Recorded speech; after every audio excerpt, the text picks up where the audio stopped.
Respondendo à pergunta de Carlinhos, ex-aluno do Colégio Criativo, lá de Itabaianinha, sobre diagrama de fases da água. O diagrama de fases da água é justamente o gráfico que representa as mudanças de fase da água.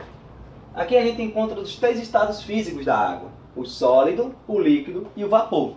Notamos aqui que na pressão de 1 atm, que é a pressão atmosférica, e na temperatura de 0 graus, nós estamos vendo que o gráfico é de pressão versus temperatura.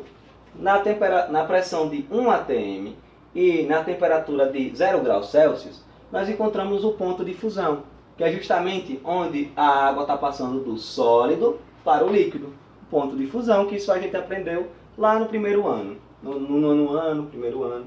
O ponto de ebulição, nós notamos aqui também a pressão de 1 atm, vindo aqui no gráfico, e a temperatura de 100 graus Celsius, nós encontramos o ponto de ebulição, que é justamente o ponto em que o líquido, a água líquida, está passando para o estado de vapor.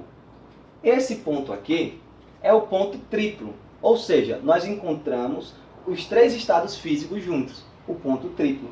Isso realmente acontece, tem alguns experimentos que mostram isso.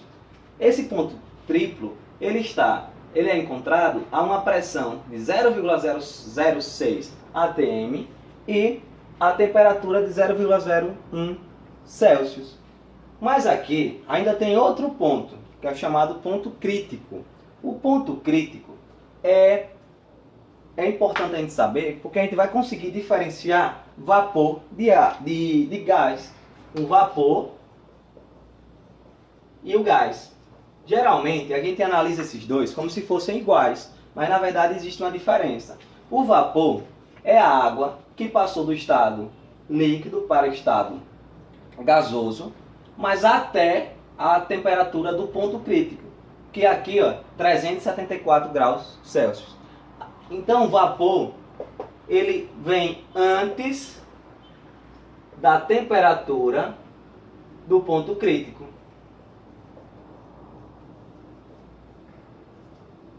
Ponto crítico.